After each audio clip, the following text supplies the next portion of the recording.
the world's biggest email marketing company, built by just two men as a side hustle, without any external financing, growing to over 15 million business users, and eventually sold for $12 billion. How did they achieve this? And more importantly, how we can copy their marketing strategies to attract more business clients.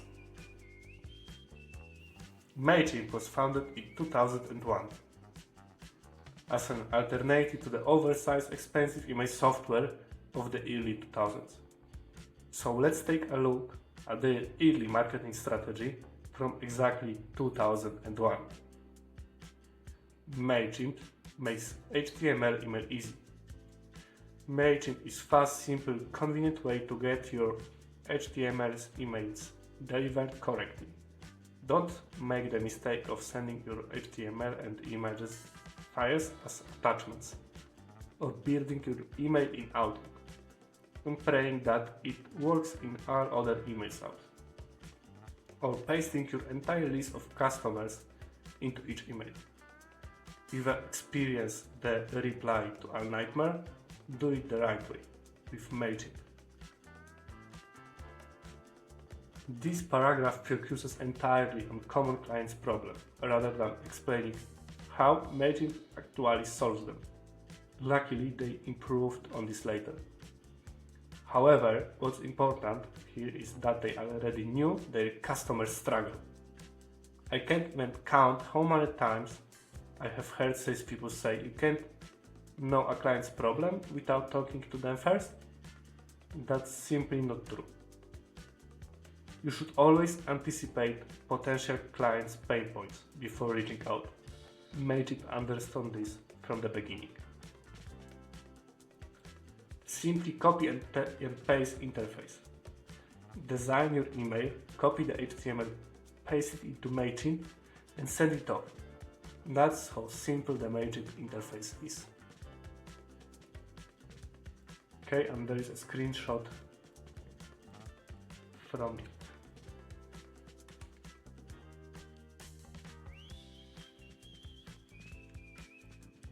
For that time, simplicity was a huge advantage.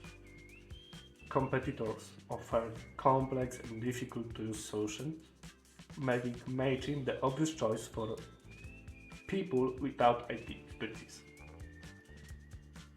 Cheap, very cheap. You only pay for the cost of delivery, 1 cent or 2 cents per email. There are no big setup fees, hidden monthly fees, or annual contracts.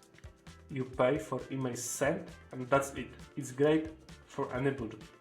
Start with at least as $50. Clearly defined pricing with no hidden cost, that's built instant trust, combined with a simple interface. It's obviously they had a well-defined customer persona from the beginning. They weren't targeting large corporations with IT teams. Instead, they focused on small businesses with tight budgets. Businesses that need to concentrate on their work, rather than learning complicated email marketing tools. This was 2001. Many startups today struggle to define their target audience this clearly. What makes Mailchimp different from the rest? Prepaid system, cheap, very simple interface, browser-based, send emails from our servers, not limited to one database website. This was straight to the point. No unnecessary marketing fluff. It was exactly what their target customers needed. Quick and clear information, without the usual corporate nonsense. At the bottom, there is a full list of features, along with a very important call to action. Click here to get started. On the right, they included a screenshot of their interface. However, this weren't really readable. If they really wanted to showcase their product, a short demo video would have been a much better choice. There was also an additional CTA. One example. Users only needed to enter their email and their first name to see Mailchimp in action. Great! However, there is a tiny red disclaimer explaining what would happen after the submitting form. It was too small and unclear. They should have been more specific, like offering 1 free week or 100 free emails to make it more trustworthy. Summarizing their website in 2001 was simple and easy to navigate, already featuring their recognizable colors and the chimpanzee logo. Right from the start, they highlighted their core value, which is something I really appreciate. They didn't waste time bragging about 100-year-old company operating in 100 countries. In fact, they didn't even have an About Us page at the top. For me, it looked great. So let's see what's happened when we click the CTA.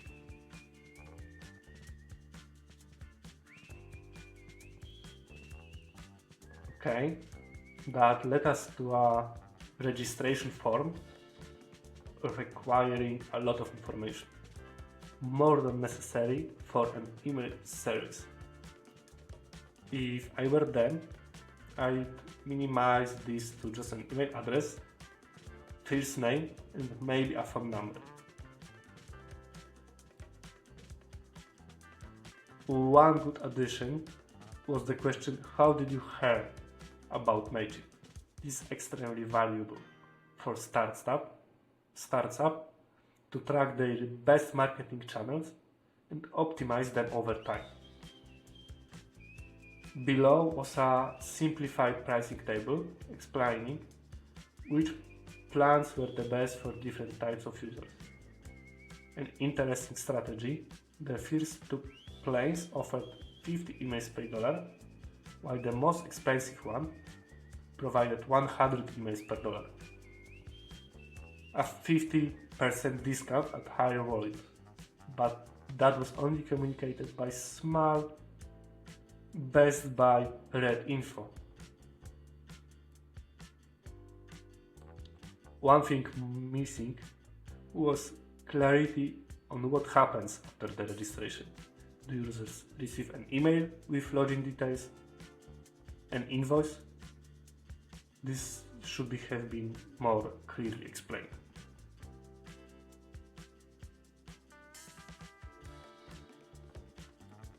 Next paragraph is features and benefits. Mailchimp was built specifically for our friends in the creative community, web designers, marketing consultancies, promotion and ad agencies.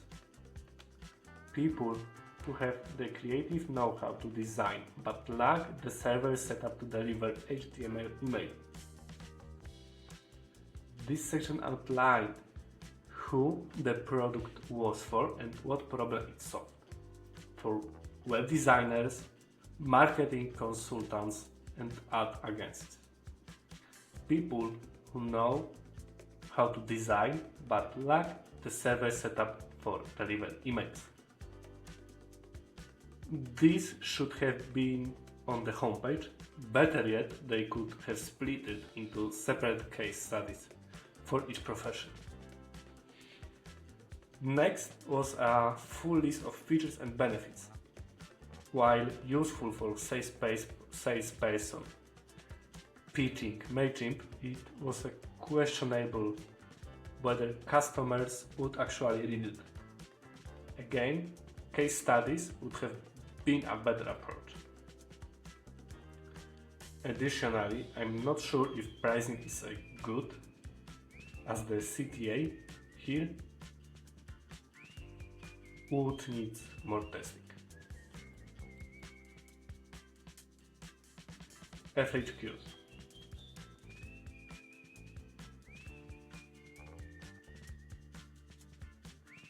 Okay, they included answer to 10 of the most common customer questions. A smart move as it helped eliminate objections upfront. However, today this kind of section would probably be replaced by an AI chatbot. If I were running Mailchimp, I'd integrate this information into the homepage and case study instead. Maybe if needed, I would create an additional technical support site for it. And there is no CTA.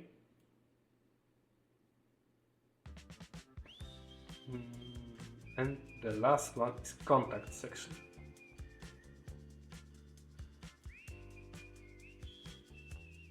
Okay, even though Mailchimp was just a small company at the time, they already divided their support into separate email addresses for different issues. They even provide a phone number. In my opinion, that's all they need. So, summarizing, what made Mailchimp successful in the early years? Clear company values. They knew exactly what they stood for. Defined target audience. They had a clear customer persona, web designers, marketing consultants. Transparent pricing. No hidden fees. Building trust from the start. You only pay for the cost of delivery. No big setup fees. Solving real problems. Though they lack detailed case studies, they understood their clients' pain points. Like reply to all nightmare. User-friendly design. Their simplicity set them apart from the complex competition. And the last one, finding a niche. They position themselves as the affordable, easy to use email solution.